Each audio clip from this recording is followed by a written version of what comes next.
오늘도 성령 충만을 사모하여서 새벽을 깨우며 기도의 자리에 나오신 모든 성도님들을 환영하고 축복합니다. 기도하겠습니다. 안개가 자욱한 어두운 밤길을 걸으며 외로움과 두려움으로 지친 우리 인생 가운데 소망의 빛을 비춰주시며 인도하시는 하나님께 감사와 찬송을 올려드립니다. 내 자신을 바라보고 나의 상황을 바라볼 때는 어떠한 소망도 발견하기 힘든 절망적인 인생이지만 말씀을 통해 영원한 승리를 약속하시는 하나님이 계시기에 다시 일어나 믿음의 길을 나아갈 수 있음에 참으로 감사드립니다. 죄 많은 우리의 삶을 용서하여 주시고 불순종과 불신앙의 모든 죄를 벗어 던지며 다시 믿음의 경주를 감당할 힘과 용기를 더하여 주옵소서. 우리 삶이 하나님의 손에 붙들려 있다는 사실을 기억하며 약속의 말씀을 신뢰함으로 믿음으로 순례의 길을 끝까지 완주하게 하여 주옵소서. 특별히 질병으로 고통받는 주의 자녀들을 고쳐주시고 속히 회복되게 하옵소서. 경제적인 어려움과 인생의 문제 앞에서 하나님께 부르짖는 기도의 소리에 응답하여 주옵소서. 월요일부터 오늘까지 진행되는 초등 2부 여름 성경학교 가운데 풍성한 은혜 부어주시고 돌아오는 발걸음도 안전하게 지켜 주옵소서. 이번 주 금요일부터 시작되는 초등 1부 여름 성경학교와 다음 주에 있을 청년대학부 수련회 가운데 성령 하나님의 놀라운 역사와 능력이 나타나게 하옵소서. 담임 목사님의 건강을 지켜주시며 모든 사역 위에 성령의 충만한 은혜를 부어 주옵소서. 원로 목사님의 가정을 지키시며 늘 평안과 기쁨이 넘치게 하옵소서. 세계 선교 사명 감당하시는 선교사님들을 붙잡아 주시며 복음의 사역 끝까지 잘 감당할 수 있도록 필요한 모든 것을 채워 주옵소서. 군복무 중인 주의 자녀들, 해외와 타지에 나가 있는 주의 자녀들을 지켜 주옵소서. 천사 찬양대 찬양을 기쁘게 받아주시오며 진리와 생명의 말씀이 온전히 선포되는 이 시간 되게 하여 주옵소서. 예수 그리스도의 이름으로 간절히 기도드립니다. 아멘. 오늘 하나님께서 우리에게 주시는 말씀은 역대상 8장 29절부터 40절까지의 말씀입니다. 구약성경 559면에 있습니다. 역대상 8장 29절부터 40절까지의 말씀, 원래는 8장 전체 말씀이지만 시간 관계상 29절부터 40절까지 읽도록 하겠습니다. 한 절씩 교독하실 때에 살아계신 하나님의 음성 들으시기 바랍니다. 기브온의 조상 여이엘은 기브온에 거주하였으니 그 아내의 이름은 마아가며 장자는 압돈이요 다음은 술과 기슬과 바알과 나답과 그돌과 아이오와 세겔이며 미글롯은 시므아를 낳았으며 그들은 친족들과 더불어 마주하고 예루살렘에 거주하였더라. 넬은 기스를 낳고 기스는 사울을 낳고 사울은 요나단과 말기수아와 아비나답과 에스바알을 낳았으며 요나단의 아들은 무립바알이라. 무립바알은 미가를 낳았고 미가의 아들들은 비돈과 멜렉과 다레아와 아하스이며 아하스는 요아따를 낳고 요아따는 알레멧과 아스마옅과 시므리를 낳고 시므리는 모사를 낳고 모사는 비느아를 낳았으며 비느아의 아들은 라바요 그의 아들은 엘르아사요 그의 아들은 아셀이며 아셀에게 6 아들이 있어 그들의 이름은 이러하니 아스리감과 보그루와 이스마엘과 스아랴와 오바댜와 하나니라. 아셀의 모든 아들이 이러하며 그의 아우 에색의 아들은 이러하니 그의 맏아들은 울람이요 둘째는 여우스요 셋째는 엘리벨렛이며 울람의 아들은 다 용감한 장사요 활을 잘 쏘는 자라. 아들과 손자가 많아 모두 150명이었더라. 베냐민의 자손들은 이러하였더라. 아멘. 막내의 놀라운 성장, 막내의 놀라운 성장이라는 제목으로 말씀을 선포하도록 하겠습니다. 우리는 계속해서 역대기를 통해서 이스라엘의 계보를 살펴보고 있습니다. 오늘은 베냐민 지파의 계보가 보이는데요. 이미 7장 6절부터 12절 상반절을 보시면 베냐민의 계보가 한번 등장합니다. 그런데 다시 한 번 더 8장에서 많은 분량으로 베냐민 지파를 언급하고 있는데요. 그 이유는 무엇일까요? 그것은 바로 베냐민 지파가 재건된 이스라엘에 있어서 매우 중요한 역할을 했다라는 것을 강조하고 있는 것입니다.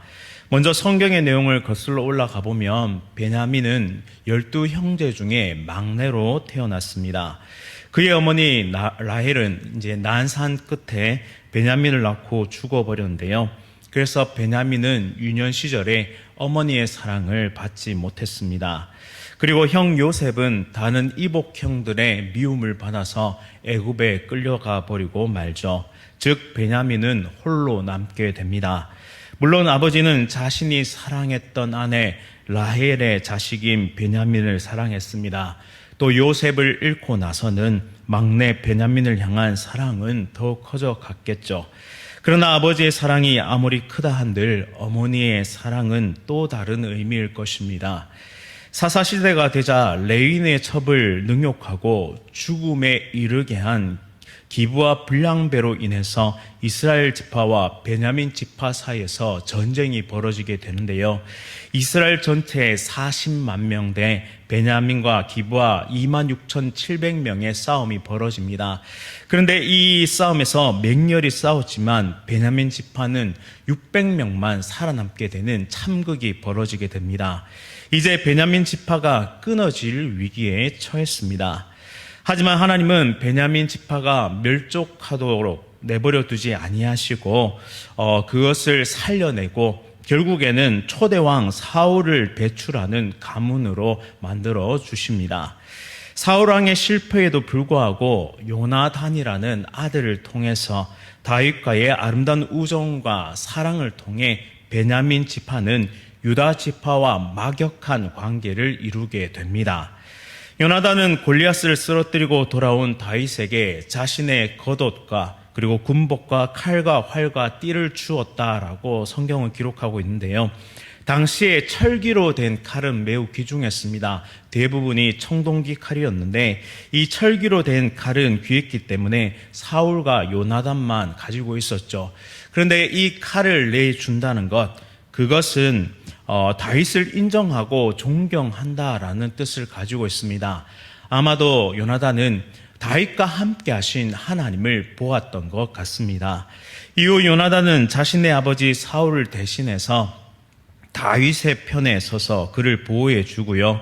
결국에는 자신이 물려받을 그 왕위까지도 다윗에게 줍니다. 그만큼 뜨거운 우정을 우리는 발견할 수 있습니다. 이와 같은 요나단의 선택이 후대까지에도 영향을 끼치게 되는데요. 솔로몬 왕이 죽고 분열 왕국이 시작되었을 때에 유다와 함께 했던 것이 바로 베냐민 지파였습니다. 그리고 포로기 이후에 이스라엘 재건에 힘을 쏟았던 4개의 지파가 있었는데 유다 지파와 에브라임, 므낫세 그리고 베냐민 지파, 이 4개 지파가 바로 이 이스라엘, 그러니까 포로기 이후에 재건된 이스라엘의 주역으로 그렇게 쓰임 받았습니다. 따라서 지금 역대기 저자가 베냐민 지파를 주목해 보면서 이스라엘 재건의 주역임을 강조하고 있는 것이죠. 또한 28절과 32절에 역대기의 중요한 지명이 등장하게 되는데 그것은 바로 예루살렘입니다. 그 예루살렘에 거주했다라는 것이죠. 베냐민은 막내였고 아픔과 상처가 있었으며 결핍과 부족을 경험하면서 그의 유년 시절을 시작했습니다. 그러나 이 베냐민은 통일 왕국을 연 바로 사울 왕을 배출한 지파가 되었습니다. 또 본문 40절 말씀처럼 용감한 장사여 활을 잘 쏘는 용맹한 족속이요 또한 다윗과의 의리를 지키며 끝까지 유다 지파와 함께 했던 지파였습니다. 또한 그들이 예루살렘에 거주하기까지 우여곡절이 있었는데요. 오늘 읽지는 못했지만 6절과 8절 말씀 보시면 처음에 6절 말씀에 에돔 지역으로 추정되는 마나스로 자손들이 끌려가게 되고 8절에는 모압 땅에서 자녀를 낳았으며 기브온을 거쳐서 예루살렘에 거주하게 됩니다. 결국 하나님의 은혜가 있는 평화의 도성인 예루살렘에 이르게 된 것이죠. 이 모든 과정, 그러니까 땅을 이동하는 베냐민의 모습, 또 베냐민의 유년 시절의 모습, 그리고 베냐민 지파가 걸어온 그 모든 삶의 여정들, 그 기록들을 살펴보면 마치 우리의 인생을 보는 것만 같습니다. 이리저리 떠돌면서 진정한 평화와 안식을 찾을 수 없는 온갖 수모와 고통을 당하는 인생 말입니다. 하지만 하나님은 베냐민을 잡은 그 손을 끝까지 포기하지 않으셨죠.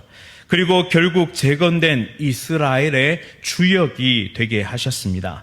또 베냐민이 멸절될 위기에서도 하나님은 결국 예루살렘 땅까지 베냐민 지파를 인도해 주셨습니다. 이처럼 하나님은 연약하고 부족한 우리 인생을 끝까지 놓지 않는 분이십니다. 때로는 사울 왕과 같이 불순종하고 어긋난 길을 갈지라도 하나님은 절대 우리의 인생을 포기하지 아니하십니다. 그리고 다시 기회를 주시고 이끌어서 결국 거룩한 하나님의 땅에 서게 만드시죠. 이러한 시각은 1차적으로 나 자신에게 용기와 힘이 됩니다. 그리고 2차적으로는 더 나아가서는 우리 공동체와 지체들과 다음 세대들을 소망의 눈으로 볼 수 있도록 우리의 영적인 시각을 완전히 바꿔놓는다는 데 있죠. 하나님의 손에 붙들린 인생은 반드시 변화와 성장을 경험하게 된다라는 사실 말입니다. 연약한 막내로 시작했지만 하나님의 손에 의해서 성장했고, 그리고 어느새 이스라엘 재건의 주역이 되었던 베냐민 지파, 그 지파는 본문 40절 말씀처럼 150명의 용맹한 용사들을 배출하고 재건단 이스라엘의 주역이 되었던 것처럼 우리의 인생 또한 하나님은 소망을 두시고 이끌어 주신다는 사실입니다. 또 베냐민 지파 출신의 유명한 인물들이 있는데요. 예레미야 선지자와 모르드게와 에스더, 그리고 바울 등이 바로 이 베냐민 지파 출신으로 그렇게 보여집니다. 우리는 때때로 미래를 단정지어 말하거나 마음대로 판단해 버립니다. 눈앞에 보이는 좋은 일이 훗날에 불행한 일의 시초가 될 수 있고, 눈앞에 보이는 나쁜 일이 훗날에 행복한 일의 시작이 될 수도 있습니다. 안개가 가득한 한치 앞을 가늠할 수 없는 유한한 인생은 절대 모르는 것이죠.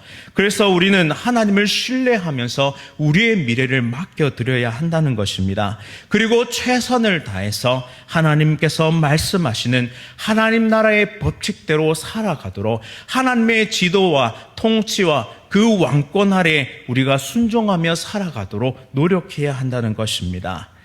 큰 나무도 그 시작은 작은 씨앗에 불과합니다. 우리는 그저 그 씨앗을 정말 감사함으로 심을 뿐입니다. 따뜻한 햇빛과 철을 따라 내리는 빗물과 신선한 바람으로 하나님께서 친히 길러주시는 것이죠. 금방 자라는 씨앗도 있지만 매우 오랜 시간이 걸리는 씨앗도 분명히 존재합니다. 하지만 우리의 기도가 땅에 떨어지지 않은 것은 예수님의 이름으로 구한 모든 것을 하나님께서 들으시기 때문입니다. 우리가 잘못 구한 기도마저도 성령 하나님께서 그것을 인도하시고 하나님의 선하신 뜻대로 바꾸어 주셔서 우리의 기도는 온전히 성취된다는 사실이죠. 예수님은 하나님께서 우리에게 주신 가장 큰 사랑의 증거입니다. 예수님은 소망 없던 우리 인생의 소망의 빛으로 오셨죠. 그리고 예수님과 함께하는 삶은 승리를 보장하는 삶입니다. 우리의 모든 미래를 예수님께 맡겨드릴 수 있기를 간절히 소원합니다. 베냐민 지파 가운데 우리가 다시 한번 기억할 인물이 있는데요. 그 인물은 바로 무비보셋입니다. 무비보셋은 사울 왕의 손자이면서 동시에 요나단의 아들입니다. 사울 왕과 요나단이 길보아 전투에서 블레셋과 맹렬히 싸우다가 전사할 때에 유모가 이 어린 무비보셋을 들고 도망을 치다가 떨어뜨리게 되죠. 그로 인해서 양발을 모두 절게 되는 장애를 입게 됩니다. 그런데 왕권을 확립하고 나서 다윗이 이 무비보셋을 찾기 시작합니다. 왜냐하면 요나단과의 약속이 있었기 때문입니다. 요나단이 다윗에게 부탁합니다. 당신이 왕위를 온전히 했을 때 나의 자손들을 돌보아 달라고요. 그에 따라서 다윗은 이 무비보셋을 왕의 상에서 영원토록 먹을 수 있도록 그렇게 배려하고 그의 필요와 그의 쓸 것을 은혜로 공급하게 됩니다. 우리는 여기에서 예수 그리스도의 사랑을 그리고 그 은혜를 우리는 기억할 수 있습니다. 마치 무비보셋이 다윗 왕에게 어떠한 좋은 것을 주지도 그리고 어떠한 공적이나 어떠한 능력을 발휘하지도 못했지만 그저 요나단과의 그 약속을 통해서 평생 은혜를 입었습니다. 장애가 있었고 당시에 장애를 가진 자들은 많은 어려움을 겪게 되는 시대였는데요. 그럼에도 불구하고 그는 왕과 같이 존귀하게 그렇게 다윗으로 하여금 은혜를 입게 됩니다. 우리의 인생도 부족과 결핍이 많습니다. 그 어느 것도 하나님 앞에 공적을 내세우거나 이렇게 했어요 라고 그렇게 내세울 수 있는 것이 아무것도 없습니다. 그러함에도 불구하고 하나님의 그 언약으로 말미암아 예수 그리스도의 공로로 말미암아 우리는 무비보셋과 같이 왕의 상에서 먹는 은혜를 누리게 되었습니다. 즉 영원한 생명수를 마시고 영원한 생명 가운데 살아가는 하나님의 백성이 되었습니다. 이처럼 우리를 은혜로 세우시는 하나님, 예수 그리스도의 그 십자가 공로로 우리를 은혜 가운데 세우시는 하나님, 언약의 신실한 하나님의 그 헤세드의 사랑으로 세우시는 하나님의 그 사랑이 이 베냐민 지파 무비보셋에게 임했던 것처럼 우리의 삶의 임함을 기억하면서 오늘도 그 은혜와 사랑 가운데, 그 십자가의 은혜와 사랑 가운데 믿음의 길을 전진해 나가며 다시 한번 희망찬 이 소망의 돛대를 세워나가는 거룩한 주의 백성들 다 되시기를 간절히 바랍니다. 말씀을 기억하면서 함께 기도하도록 하겠습니다. 사랑과 은혜가 풍성하신 하나님 아버지, 미약하고 부족했던 베냐민의 인생을 끝까지 인도해 주셔서 이 막내의 성장을 통해 이스라엘 재건의 주역이 되게 하시고 훗날 바울을 통해 세계 선교의 사명을 감당케 하신 그 하나님의 신실하신 열심을 보게 됩니다. 이것을 통해 우리 인생에도 소망이 있음을 깨닫게 하시니 참으로 감사드립니다. 오늘 나의 모습은 부족하고 오늘 나의 모습은 내가 봤을 때도 너무나 초라하지만 신실하신 하나님의 손을 의지하며 예수 그리스도의 이름으로 간절히 구하는 모든 기도를 통해 오늘 하루도 신실하게 역사하시는 하나님을 경험하는 모든 간증의 주인공들이 다 될 수 있도록 인도하여 주옵소서. 또한 우리 사랑하는 다음 세대를 통해 일으키실 부흥의 은혜를 기대하면서 오늘도 신실하게 복음의 씨앗을 심는 사랑하는 부모님들, 사랑하는 교사들, 사랑하는 모든 성도님들 될 수 있도록 인도하여 주옵소서. 오늘도 수련회의 은혜를 기억하고자 새벽을 깨우는 귀한 주의 자녀들과 앞으로 있을 수련회의 은혜를 사모함으로 새벽을 깨우는 다음 세대들의 기도에 응답하여 주시고 하늘의 신령한 복과 은혜를 충만하게 채워 주옵소서. 오늘도 삶을 역전시키시며 승리케 하시는 예수 그리스도의 이름으로 간절히 기도드립니다. 아멘. 하늘에 계신 우리 아버지여, 이름이 거룩히 여김을 받으시오며 나라가 임하시오며 뜻이 하늘에서 이루어진 것 같이 땅에서도 이루어지이다. 오늘 우리에게 일용할 양식을 주시옵고 우리가 우리에게 죄 지은 자를 사하여 준 것 같이 우리 죄를 사하여 주시옵고 우리를 시험에 들게 하지 마시옵고 다만 악에서 구하시옵소서. 나라와 권세와 영광이 아버지께 영원히 있사옵나이다. 아멘. 오늘은 소금과 빛교회 정은교 목사님,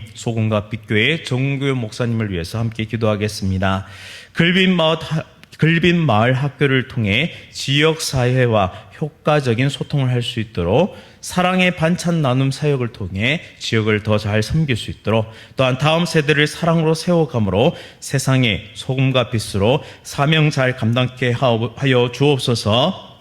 우리 소금과 빛교회 정구현 목사님을 위해서 함께 기도하도록 하겠습니다. 오늘 하루도 성령 충만으로 승리하십시오.